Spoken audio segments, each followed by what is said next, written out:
There's Congressman Raskin and the House managers. Yes, I'll be back. Hello, everyone. I want to start by thanking the American people for engaging so seriously with this process. And I want to thank the members of the Senate, and I want to thank the members of the House, and I want to thank the terrific members of the House impeachment manager team. Trump stormed our house with the mob he incited, and we defended our house. And he violated our Constitution, and we defended the Constitution. And they tried to trash our democracy, and we revived it, and we protected it. This was the most bipartisan presidential impeachment in the history of the United States.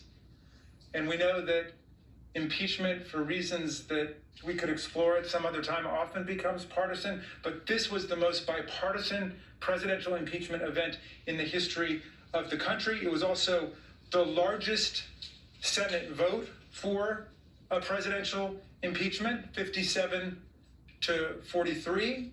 And of course, the vote to impeach was 232 to 197 in the House. So we have a clear and convincing majority of members of Congress that the president actually incited violent insurrection against the Union and against the Congress.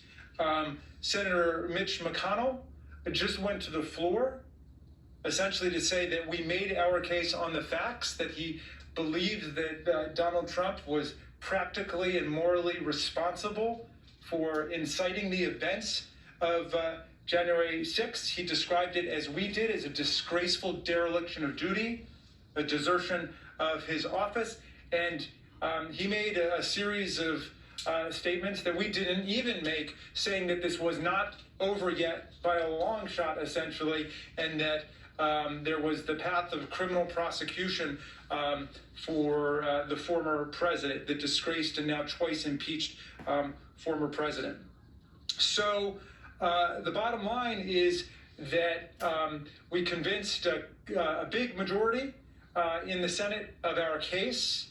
I'm very proud of the exceptional hard work of these managers who worked through the night, many nights over several weeks, to make this case to the Senate and to the Union. As to, I just want to say, one word about the whole thing about witnesses. We were able to get treated as live under oath testimony, the statement of our colleague, Congresswoman Jaime Herrera Beutler. We were able to get a stipulation to that and get it into evidence today by asking for her as a witness. If you listen to Mitch McConnell and the Republicans who are now hurriedly explaining why they voted not to convict, all of them are hinging it on a legal argument, jurisdictional or some other legal argument that could never be overcome by any number of witnesses. We could have had 5,000 witnesses and Mitch McConnell would be making the same speech, because what he's asserting is that the Senate never has jurisdiction over a former president. And for reasons I don't need to belabor, because a big part of the trial was about this, we reject that completely. It's totally at odds with our history, the Blunt case, the Belknap case, the text of the Constitution, the original intent of the Constitution, the original understanding of the Constitution, the Senate's own precedents, and so on. But in any event, the point is that no number of witnesses demonstrating that Donald Trump continued to incite the insurrectionists even after the invasion of the Capitol would convince them. They wouldn't be convinced. They were hinging it on a matter of law, which we thought we had settled back on Tuesday, of course, when the Senate elected to exercise jurisdiction and to reject that jurisdictional constitutional argument. But it is what it is. Mitch McConnell clearly feels that Donald Trump remains a huge problem for the Republican Party, even if he has been disgraced in the eyes of the country. And that is not my jurisdiction, and I really don't have anything to say about that. I think they will they have to deal with the political dynamics within their own party. So we did get We did get Donald Trump at least to admit that he's a former president now, so that's good news. He's not asserting that somehow he's still president, and they're recognizing, at least in a de facto sense, the legitimacy of this presidential election, which of course President Biden won by more than 7 million votes and by a margin of 306 to 232 in the Electoral College. With that, I will close my remarks, and the questions are open for any of us, and I'm going to share the podium with my distinguished colleagues. Okay. Yes, my The beginning of this procedural motion, 5 Republicans broke ranks. They voted on the Rand Paul motion. And there were 6 on the constitutionality. Today there were 7 who broke ranks on the conviction. So what's to say if you didn't push harder on witnesses, try to get someone who could provide shed more light into Donald Trump's thinking, that you couldn't have grown the number of Republican defectors? All right. Somebody else want to take a shot at that? I thought I addressed that, but anybody else want to? Yes, please, Stacey. Listen, we heard from the minority leader, Mitch McConnell, that we have proven the case. He said specifically, the House managers have proven the facts of the case.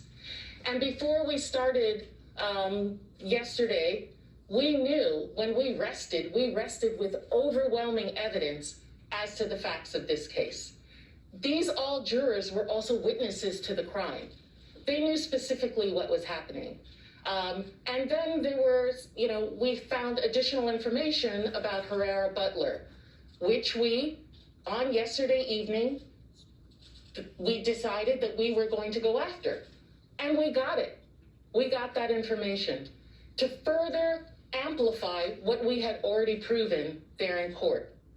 There is no other additional witnesses that were friendly to us that were not there on the screen. The body cameras of the Capitol Police officers, how much more resonance would that have given to them than the actual seeing the day of the insurrection? Individuals that others of us would have liked to have called, like the president, who we invited, is in fact the defendant and does not have to testify. Other individuals who may have been there with the president were not friendly witnesses to us and would have required subpoenas and months of litigation. They are still litigating McGahn in impeachment 1 a year later. And so we believe that we have shown that this president is a disgrace to our country. Mitch McConnell himself said that. These senators have decided to hang their hat on jurisdictional grounds, which are not based on evidence, which are not based on the facts, and they will have to be judged for that. We have done our duty to the American people. Do you consider Kevin McCarthy at all as a possible witness? Well, let me introduce Speaker Pelosi, and I'll come to you next. Thank you. It had not been my intention to come to this press availability, however tempting it would be to sing the praises of our House managers on behalf not only of the House of Representatives, on behalf of the American people, and I have to say personally on behalf of my grandchildren, who drew great hope and inspiration from each and every one of you.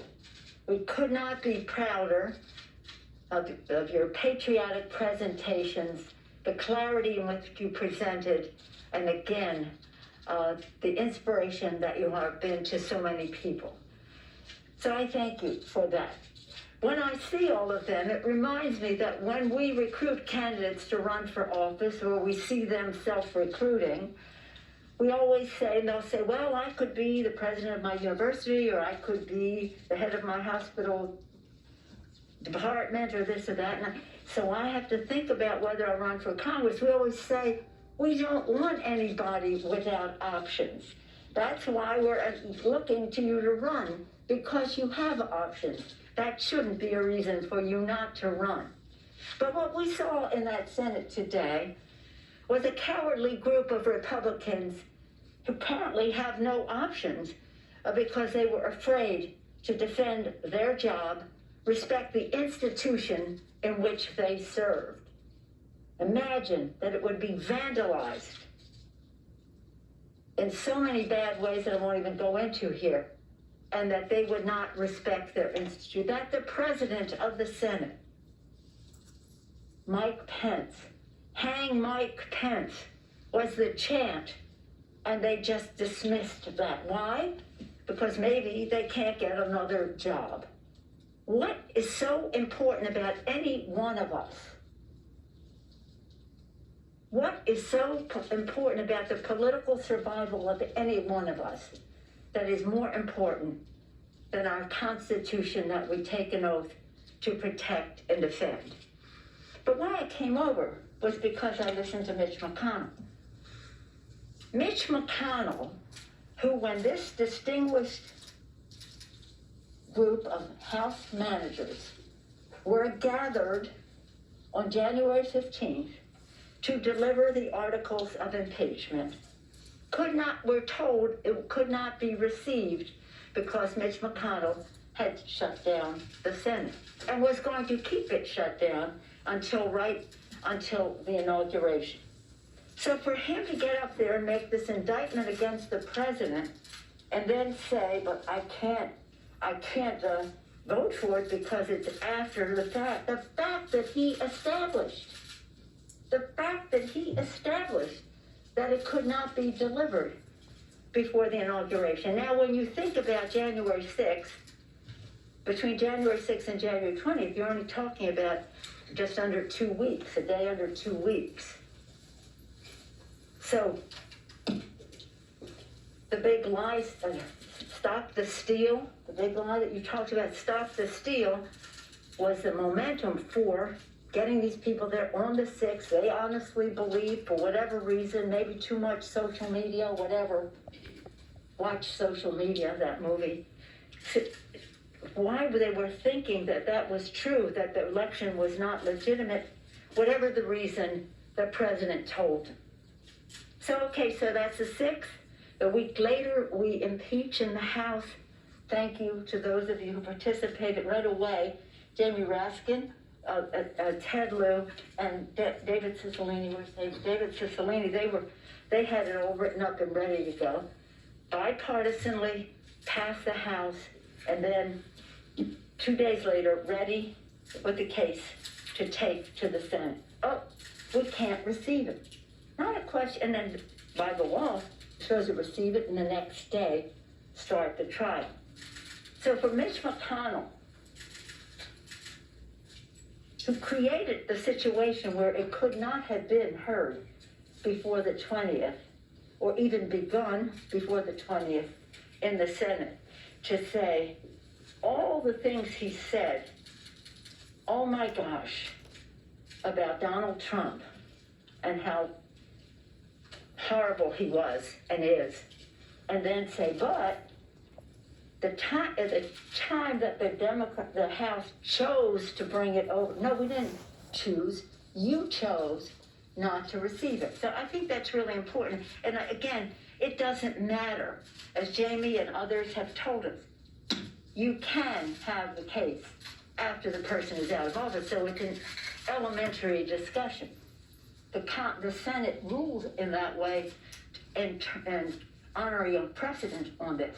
So it didn't matter, except it was not the reason that he voted the way he did. It was the excuse that he used.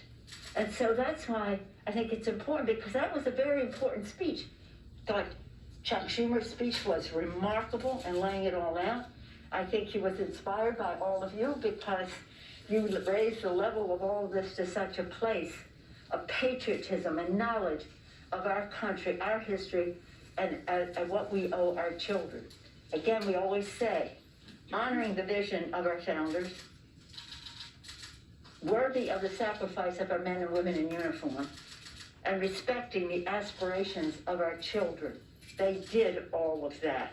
And as Jamie, the distinguished lead manager said earlier, on this presidential weekend, our sense of patriotism is stirred, and we're called upon in a stronger way.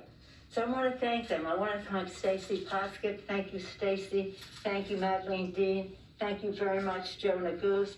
Thank you, Eric Swalwell. Thank you, Dinah DeGette. Thank you, David Cicilline. Thank you, Ted Lieu. Thank you, Joaquin Castro.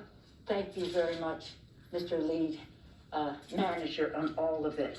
We just couldn't be prouder. I've been hearing from my grandchildren who are very sad that justice wasn't done. But by 15 votes, the Senate voted to convict.